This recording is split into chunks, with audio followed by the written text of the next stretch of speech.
Chapter 5 is called Night.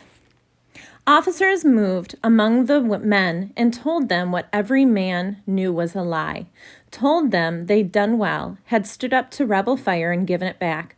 But even Charlie knew, and he thought he knew nothing, that they'd been whipped from the field. And they'd been ordered to cross a meadow and take the hill, and the Confederates had torn them to pieces, made them withdraw in good order, made them run. But the officers moved through the trees and told them lies and said to rest because they would have to go back tomorrow, would regroup and move against the rebels in the morning, and Charlie thought it was like trying to tell water to run uphill. There was nothing on God's earth that would allow his legs to move his body against that fire again. Not a man, he thought, not a man would be alive halfway across that meadow.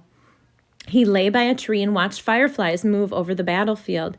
They were pretty, flittering here and there, and for a moment he could believe that none of it had happened. The firing was done now. The only sound was the moaning of the wounded. The Rebs were back in their woods, resting just as Charlie was, and the pretty fireflies were flooding around the field over the dead. Then Charlie realized they weren't fireflies, but lanterns. They were lanterns and candles. Men from both sides were going from body to body in the dark, looking for dead friends, for wounded comrades. And he thought of men he knew who were out there, Macy and the lieutenant, but decided it would serve no purpose to go out there and see it all again. They were dead. He had seen them die. Macy didn't have a head, and the lieutenant didn't have a brain or heart or much of anything else. And short of digging a hole and burying them, he didn't know what he could do for them. Or for me, he thought, I didn't know what I can do for me. He watched the lanterns and candles and tried to feel sad for the dead and wounded, tried to feel some pain for them. But he could feel nothing but a bone tiredness that left his hands shaking and his legs weak and his stomach churning. Drink water, someone whispered in the darkness. It sounded like another officer's voice. You all must drink water if you can hold it down. Try to get some sleep. Men will pass among you with rations. Somebody came out of the dark and handed him a piece of half-dried bread and cold, raw salt pork. He nearly threw the food away, but took a small bite of the bread and was immediately ravenously hungry. He wolfed down the bread and ate the raw pork, surprised that it stayed in his stomach. He drank water until his stomach was full and his canteen empty, then let his back slide down the tree until he was sitting with legs outstretched. His head nodded and bobbed, and he dozed, fought sleep, then dropped off again until his chin rested on his chest and he was sleeping. Check your weapon. Somebody was shaking him, and he opened his eyes and felt as stiff as an old man.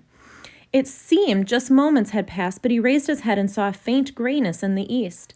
Check your weapon and check your load. Refill your cartridge boxes and get more caps. Fill your canteen from the stream back 20 yards and get ready. We move with good light. Charlie stood and walked to a small creek. It took only moments to hold his canteen beneath the surface and let it fill and take several long drinks from the brook and wash his face. But in that time, the light grew brighter, and he saw that the water wasn't clear. It was tinged with pink, and he saw bodies in the water upstream. This time, he wanted to vomit, but it would not come. The food felt like a stone in his stomach, and the bloodied water seemed to sour it, curdled it. But it wouldn't come up, even when he stuck his finger down his throat. Clean your weapon, Private. A sergeant came from another part of the regiment, one he did not know, came up to him and pointed to his rifle. There will be plenty of time for puking later. Get ready, we're going against them again in a few minutes. Later, he would know things about fighting. It was silent now, and that meant that troops had not joined battle yet, meant that there might not be a fight. But he did not know this yet, and the sergeant's order made him so afraid it was as if a shaft had gone through him, had stopped his heart. He had never really thought they would make him cross the meadow again. But here it was, against him. He looked to where they had been yesterday and saw the lumps that were bodies. Here and there a wounded man lying all night in the ground moved and made a small sound, but mostly they were still. I'll be there soon, he thought. I'll be there on the ground with them. If I don't run away, I'll be there like a broken doll. We all will. None of us can live if we walk out there again. But he could not run away. None of the others had, and he couldn't. He cleaned his rifle carefully. He had not loaded it after firing the previous afternoon, and he used a bit of rag and water to clean out the powder residue, then took oil from a small bottle he carried and oiled the bore, and wiped it dry with a piece of rag he carried wrapped around the bottle, all done automatically without thinking. The training must work, he thought. I'm doing all this without meaning to do it. He felt like a stranger to himself, like another person, watching his hands move over the rifle, wiping and cleaning.